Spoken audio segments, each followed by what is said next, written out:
Ini pilihan kepentingan yang akhirnya akan menyebabkan kroni kapitalisme lebih teruk, tetapi yang lebih merisaukan jikalau pengumpulan harta itu berlaku apabila seseorang itu menduduki tahta kuasa. Itu yang pertama. Tetapi yang kedua, Muda juga berharap di sana akan ada desakan dan wake up call yang jelas supaya perkara yang sama dapat dilaksanakan secepat mungkin di peringkat persekutuan. Kerana perkara ini telah pun dilengah-lengahkan, dilambat-lambatkan sampai rakyat menanyakan soalan, mengapa dulu boleh dan kini seperti ingin sembunyikan reforms ini kerana ada yang takut untuk mengisytiharkan perkara ini. So people are asking, why are they afraid? Why are they scared? What do they have to hide? Especially apabila ini adalah proses reform yang jelas, objektif dan mudah untuk dibuat dan tidak memerlukan 5 tahun untuk dilaksanakan. Kami berharap bahawa mereka yang menduduki tahta kuasa dapat lakukan perkara ini. Saya ingat apabila saya berada di dalam kabinet pada tahun 2018, saya perjuangkan perkara ini.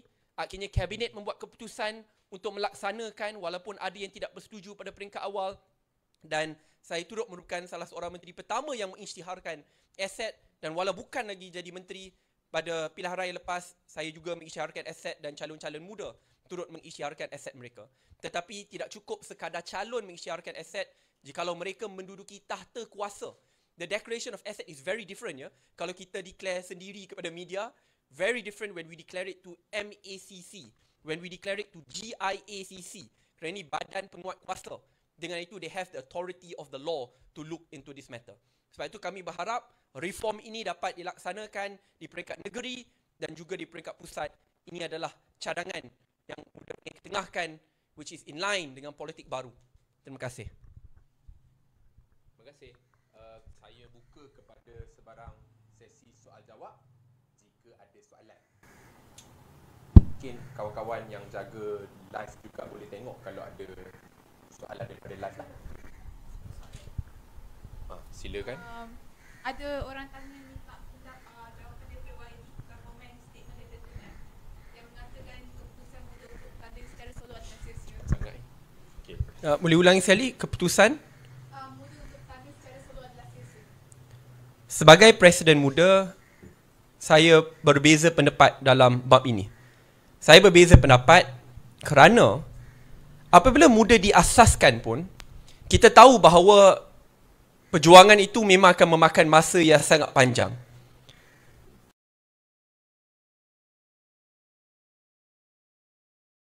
Ramai pimpinan muda kurang pengalaman politik. Tetapi idealisme mereka berkobar-kobar. Kita tidak ada rangkaian patronage yang sangat besar untuk kita meluaskan muda ini dengan begitu cepat. Tetapi kita ingin mencuba dan terus mencuba. Kerana akhirnya perubahan untuk membawa politik baru itu, walaupun memakan masa, walaupun dipenuhi dengan kekalahan demi kekalahan, tetapi akhirnya ia akan bermakna apabila kita capai destinasi tersebut, iaitu untuk mengangkat martabat rakyat, jadikan Malaysia negara yang maju, negara bermaruah, negara yang berintegriti. Dengan itu, memang betul Muda menyertai yang besar, tetapi sebab utama bukan sekadar untuk kuasa, kerana mungkin komen tu berkait rapat, kamu tidak boleh jadi kerajaan negeri, tidak boleh bersama dengan pentadbiran. Tetapi saya rasa apa yang rakyat rata-rata mahukan adalah supaya sistem semak imbang itu kuat, supaya akhirnya suara rakyat itu tidak akan dilupakan, diasingkan dan disisihkan. Sebab itu Muda menawarkan calon-calon rakyat, the people's representatives ini, untuk dijadikan sistem semak imbang yang lantang bersuara, bela rakyat untuk pastikan bahawa politik baru diberikan keutamaan, bukan sekadar untuk dapat kerusi atau menduduki tahta kuasa di peringkat negeri mana pun. So yes, we may not be able to conquer a state government, but what we can assure is that we will work hard for the people, be the voice of conscience for the people, and ensure that no one can ever again take the people lightly again. So with Muda going solo in the upcoming state election, so has there been talks with whether PH leadership or anyone from the unity government on Muda not being part of part of the government anymore in federal level. And are you expecting Muda to be kicked out from the government bloc as well? I mean, to be honest on this matter, I'm not the right person to ask, because the question is best directed to leaders of the unity government. I think, as everyone knows, we're not involved in the discussion process, nor have we been informed of decisions made within the Unity Government Council. So I think that question is best directed towards the leaders. But are you expecting anything from the government for you to be dropped from the government? Muda is very focused. When we enter the state elections, we present ourselves as an alternative, a people's alternative, to be the check and balance at the state level and also at the federal level. And the hope is this, is that when reforms move at a snail pace, and what's most worrying, some reforms are being backtracked, so it's going back, not even moving forward or stagnant. Therefore, there is a unique opportunity to present a wake-up call to the federal government, so that through the voices of the people, through a public referendum via the state elections, that they will have to buck up, change, accelerate the reforms, and ensure that the people will never be taken lightly again. So that's our hope entering the state elections. Can you clarify the pengambilan calon? I understand that you are openly with those who are not from Muda. Correct. But once they apply and accepted as a candidate, do we have to apply as a member of Muda? Yeah. Then they will just have to apply as a member, which is a fairly straightforward and easy process.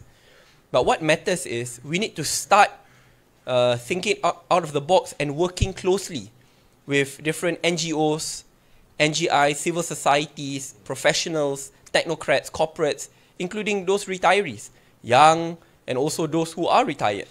Because they present different skill sets, different opportunities, different value add, not just to the party, but therefore can serve the public better. So that's why we want to widen the net instead of following the same old conventional method. And the process of application can be done by anyone. We'll share it after. If any members of the press want to apply, please do tell me. Also, PSM said they will be contesting solo in Selangor especially. Have you had any talks with them on working along with that? I think we look forward. We've already arranged a meeting. We arranged a meeting, Yeah. but nothing is set in stone. Yeah. So I think, I mean, we have been speaking to them, to be honest, since before elections. There are a lot of commonalities than differences. So there are a lot of issues of common interest. And we also know that the leaders of PSM, I think their hearts are in the right place. And they are men and women of service. So where we can collaborate, we should collaborate. But in terms of meeting, I think the date has been set, but now it's just, has been set, right? No, not yet. Not yet, but we have already been communicating and we've agreed to a meeting, and we look forward to exploring different areas of collaboration. What can Muda offer to the people as you are a multi-ethnic, diverse party similar to PRN? But I guess state elections, their issues are much more closer to home. So what can you offer to them? Yep, that's a fair point. First thing I'd like to say is this. We do not want a political environment in which it is a race to the bottom and not a race to the top. And if you hear the statements, the arguments put forward, it's more of moderate multiracial voters should vote for us because if not, Malaysia will go to the dogs because these are extremists on the other end. While in reality, it should be a contestation of ideas. So much so that they've taken moderate multiracial Malaysia lightly because this is our safe vote bank. We do not care about the urban voters. We'll bring all these multi-billion-dollar projects which are lopsided, not transparent.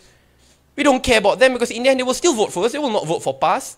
And they are being taken lightly. We will not talk anymore about reforms. We will allow for the judiciary to be attacked. We will allow for leaders in government with executive position to pressure the AG, to pressure judges, our judiciary, right? Pushing for a pardon, pushing for many things which would be impossible to think last year if it was led by a reform-based government, or when we were in opposition, There will be riots and protests on the streets if this were to take place. What more? Postponing indefinitely. I mean, I can speak from the heart because I'm in court. And I think now if you follow my case, we never once postponed, we actually pushed it forward. So I think on this, you need to defend the rule of law not only when it is convenient to you. So on this matter, instead of allowing the same political elites to take your votes lightly, I think a wake-up call must be sent. Above and beyond that, to be very specific, because different states have different issues and areas of focus. As we shared just now, we look forward to engaging different NGOs, NGIs, which we have, but we're going to intensify it. And in the next few weeks, announce one by one, politik baru, reform process, ideas and solutions to local problems. So in Selangor, I've shared before, very briefly, my previous PC about decentralization, strengthening accountability structures, not hiding behind OSA, ensuring that the DON becomes the ultimate decision maker instead of the Menteri Besar office or the EXCO. So it's not an attack against one individual, but it's about dismantling the old power structures and installing a new power structure which is controlled by the people, so that even in the future, if you get the worst Menteri Besar you can ever think of, these states will move forward well because the people and people's institutions are the one in control. Has there been a number of seats that you considered? Of course, but that's something which we will announce from time to time. But is it all states, all the 6 states? Yeah. So that's why, as we shared just now, the form is open to all states, and we look forward to meeting up with the applicants. We look forward to working with NGOs and NGIs to ensure that these new politics can be introduced nationwide. Kita baru nak buka. Kalau saya boleh tambah, saya tak akan cerita berapa banyak kerusi negeri mana kita bertanding atau tidak, kerana to be fair, we are putting all options on the table still. One of the way that we are trying to do right now is not only just to publish an online form for people to apply to become one of the candidates, but we are also trying our best to do our nationwide tour to all these 6 states to not only meet the voters, not only trying our best to engage with the people, but also to look for potential candidates as well. So we remain focused on not prioritizing one state over another. But again, as the time goes by, the strategy would be clearer. We will announce from time to time. Baik. Correct. We'll announce it from time to time. We'll do our best. We'll do our best for the people. Dan kita akan lakukan yang terbaik untuk mencari calon rakyat daripada semua negeri-negeri yang akan dipertandingkan pada masa yang akan datang. Saya dan juga pimpinan Jawatankuasa Pilihan Raya akan lakukan pengumuman dari masa ke semasa. Kita akan buat lagi press conference, sidang media yang akan bertempat di Kampung Tunku untuk banyak lagi isu yang kita nak kupas, yang kita nak gesa, yang kita nak minta pendapat, dan kita mahu zahirkan idea-idea muda untuk memberi tawaran yang terbaik kepada para pengundi. Itu je. Terima kasih semua. Nanti tim Muda akan berkongsikan link untuk semua daftar sebagai calon sebelum harga. Bila open